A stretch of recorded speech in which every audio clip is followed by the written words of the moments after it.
आज हम बात करेंगे कि क्या कारण होते हैं स्किज़ोफ्रेनिया होने के, कौन से कारण हो सकते हैं। तो जनरली देखा गया है कि जेनेटिक फैक्टर्स बहुत इंपॉर्टेंट रोल होता है स्किज़ोफ्रेनिया होने में। जैसे कि किसी को घर में पहले से ही स्किज़ोफ्रेनिया है, जैसे कि मम्मी पापा या भाई बहन, किसी को पहले से ही है, तो भी स्किज़ोफ्रेनिया के चांसेस बढ़ जाते हैं। खासकर बच्चों में स्किज़ोफ्रेनिया के होने के चांसेस काफ़ी ज़्यादा आ जाते हैं, जिसको मेन रोल में देखा गया है कि जेनेटिक फैक्टर्स काफ़ी असर डालते हैं स्किज़ोफ्रेनिया होने के।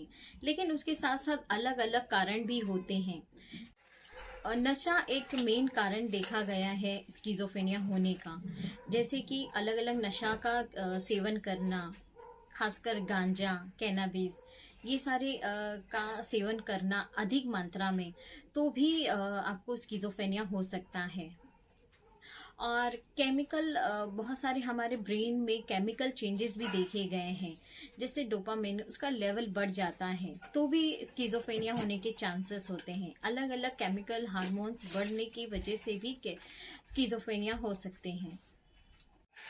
हमारे ब्रेन में अलग अलग केमिकल चेंजेस होने की वजह से स्किज़ोफ्रेनिया हो सकता है। हमारे देश में आज भी स्किज़ोफ्रेनिया जैसी बीमारी को ऊपरी बवाल का नाम दिया जाता है, जिसमें लोग अलग अलग चीज़ों के पीछे पड़ जाते हैं। जैसे कि उन्हें लगता है कि ये भूत प्रेत का बांधा है, या फिर अलग अलग किसी ऊपरी बवाल है। लोग मेडिकल की तरफ ना जाके बाबाओं के पास चले जाते हैं, झाड़ फूंक ये सारी चीजें करवाने लगते हैं। पर देखिए, उससे होना कुछ भी नहीं है।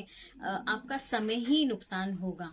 इससे अच्छा है पहले मेडिकल की तरफ आप बढ़िए, मेडिकली उसको ट्रीट करने की कोशिश कीजिए।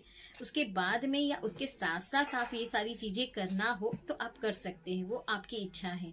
लेकिन कुछ लोग क्या करते हैं कि ट्रीटमेंट बिल्कुल भी नहीं लेते हैं और ये बाबाओं के चक्कर में पड़ के टाइम वेस्ट कर देते हैं। देखिए, जितने जल्दी हो सके किसी भी मानसिक बीमारी का इलाज तभी संभव है जब आप बहुत जल्दी उसके रूट कॉज पे पहुंच के उसका ट्रीटमेंट चालू करवाएं। आप अगर बहुत ज़्यादा समय वेस्ट कर देंगे, उसके बाद में जब ये एक लेवल से दूसरे लेवल तक चला जाएगा तो फिर टाइम लगता है वापस आने के लिए। इसीलिए अगर आपको लगता है ये ऊपरी बांधा है या जो भी चीज़ें हैं, तो आप मेडिकल अपनी ट्रीटमेंट के साथ में वो सारी चीज़ें कीजिए। उसके लिए कोई डॉक्टर मना नहीं करता, वो आपका मन है, आपका विश्वास है। लेकिन हमें अपने ट्रीटमेंट को कभी नहीं रोकना है, तो उस पर आप ज़रूर ध्यान दीजिएगा। ये सारे कारण देखे गए हैं जो कि स्किज़ोफ्रेनिया को डेवलप करता है। Thank you so much.